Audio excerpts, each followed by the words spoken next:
होगा, जनसंख्या बढ़ी हुई जनसंख्या के आधार पर क्षेत्रों का निर्धारण नहीं होगा, क्षेत्रों का विकेंद्रीकरण नहीं होगा। 25 साल और उसके बाद फिर 25 साल पूरा होने वाला था, फिर 25 साल के लिए एक्सटेंशन हुआ, मतलब 50 साल, जिसकी शुरुआत 1976 से हुई।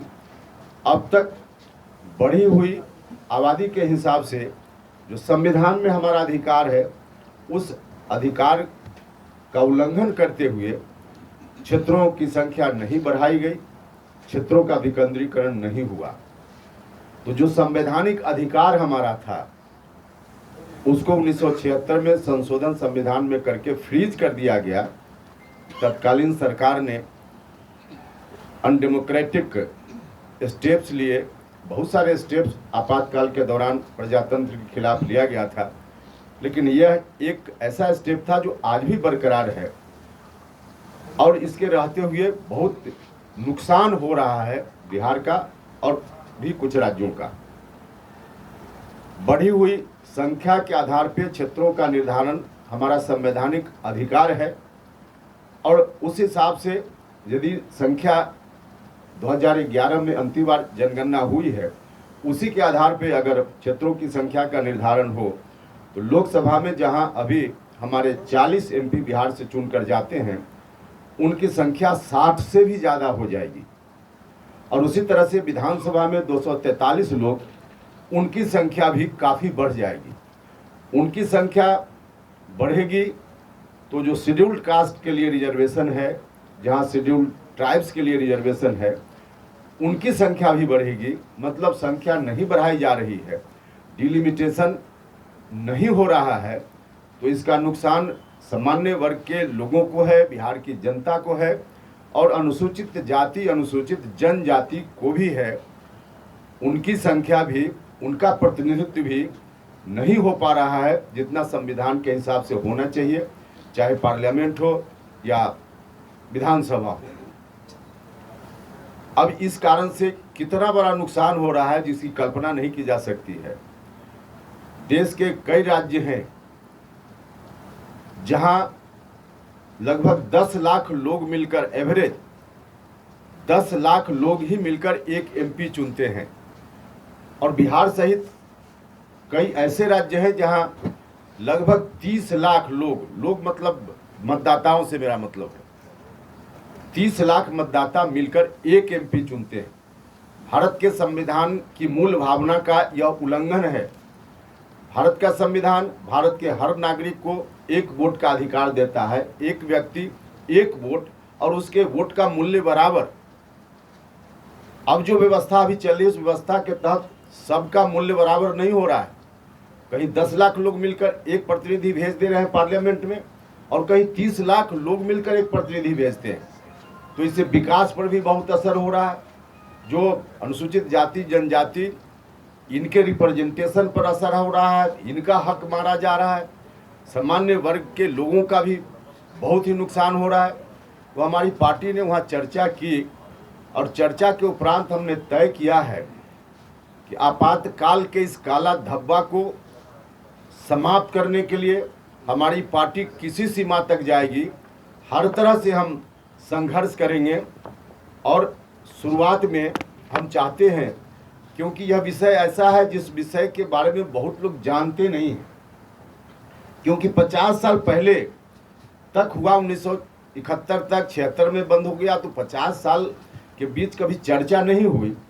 साउथ के लोग जिनका थोड़ा लाभ हो जा रहा है डिलिमिटेशन नहीं होने के कारण, तो वहाँ के लोग काफ़ी सजग हैं। और पिछली बार जो सत्र चला लोकसभा का, लगभग हर दिन लोकसभा में वहाँ के लोग फिर से माहौल बनाने की कोशिश करते रहे, भारत सरकार पर दबाव बनाने के लिए लोकसभा में और लोकसभा से बाहर भी उन राज्यों के कुछ नेताओं का लगातार बयान आ रहा है। लेकिन हम लोगों के इलाके में बिहार सहित कुछ राज्य जो प्रभावित हैं, ज़्यादातर राज्य प्रभावित हैं, वहाँ से कोई आवाज़ नहीं उठ रही है, क्योंकि ऐसा विषय है जिस पर 50 साल से चर्चा नहीं हुई।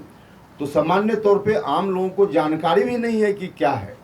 जिस जनता का इतना बड़ा नुकसान हो रहा है उसको पता ही नहीं है, उनको पता ही नहीं है कि आखिर क्या है। तो हमारा संवैधानिक अधिकार से हमको वंचित किया जा रहा है। हमारी पार्टी का निर्णय है कि पहले हम लोगों के बीच जाएंगे, लोगों को बताएंगे और इस विषय पर लोगों से समर्थन मांगेंगे, लोगों से ताकत मांगेंगे। और साउथ के कुछ लोग जो भारत सरकार पर दबाव बना रहे हैं उनको हम नाकाम करेंगे। बिहार और दूसरे अगल बगल के राज्य जिनका नुकसान हो रहा है, इनके साथ हो रहे अन्याय के खिलाफ हम लड़ेंगे और जनता के बीच हम जाएं। इस बात के लिए कुछ कार्यक्रम भी वहाँ शिविर में तय हुआ। कार्यक्रम है बिहार में कई जिलों को एक साथ मिलाकर के एक बड़ी रैली, अलग अलग जगह पर बड़ी बड़ी रैली करेंगे। जनता की भागीदारी उसमें होगी और रैली की तैयारी के सिलसिले में जो हमारे साथी जाएंगे गांव-गांव में, वहां भी जनता को अवेयर करेंगे इस विषय से। रैली में लोगों को इकट्ठा करके वहां इस विषय पर चर्चा करेंगे और आप लोगों से भी आग्रह है कि आप सब लोग भी इस विषय को जन जन तक पहुंचाइए, क्योंकि बिहार का भारी नुकसान है। यह आप सब लोगों से भी आग्रह है और हमारी पार्टी का कार्यक्रम तो तय है, जिसके हिसाब से हम शुरुआत में 25 मई को पहली रैली हम करेंगे शाहबाद की धरती पर। हमने इस कैंपेन को नाम दिया है संवैधानिक अधिकार परिसीमन सुधार, क्योंकि हमारा संवैधानिक अधिकार है, परिसीमन होना चाहिए, नहीं हो रहा है। तो संवैधानिक अधिकार परिसीमन सुधार यह हमारा कैंपेन का नाम है और 25 मई से हम शाहबाद से शुरू करेंगे। वहाँ संवैधानिक अधिकार परिसीमन सुधार महारैली करेंगे शाहबाद के विक्रमगंज, रोहतास जिला के विक्रमगंज में, जहाँ चारों जिला के शाहबाद के लोग होंगे। और फिर दूसरा हम करेंगे मुजफ्फरपुर में 8 जून को, मुजफ्फरपुर में 8 जून को कार्यक्रम हम करेंगे। एक आप कह सकते हैं कि शाहबाद से क्यों शुरुआत कर रहे हैं। शाहबाद से शुरुआत करने के पीछे भी हमारा ध्येय है कि क्योंकि विधानसभा का चुनाव सामने है। पिछले विधानसभा में या अभी लोकसभा जो बीता, उस चुनाव में भी यही शाहबाद का इलाका है जहां विपक्ष को ज़्यादा सफलता मिल गई थी। और हम यूँ कहें कि विपक्ष को ज़्यादा सफलता मिल क्या गई थी, कुछ लोगों ने विपक्ष की झोली में जाकर लोकसभा की सीट डाल दी, इसलिए विपक्ष को लाभ वहाँ मिल गया था। वरना अंतिम चरण में जहाँ जहाँ मतदान हुआ वहाँ विपक्ष के लोग कहीं से इस मजबूती में नहीं थे, आज भी नहीं हैं।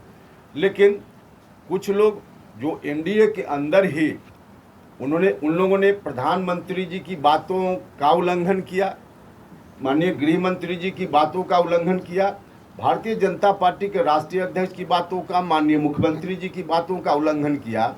वैसे लोग जिन लोगों ने साथ रहकर और हमारे प्रधानमंत्री जी, मुख्यमंत्री जी, इन सब लोगों की बातों की अवहेलना की है, अगर यही रवैया आगे रहा तो बहुत नुकसान हो सकता है विधानसभा के चुनाव में, और इस नुकसान को हम नहीं होने देना चाहते हैं।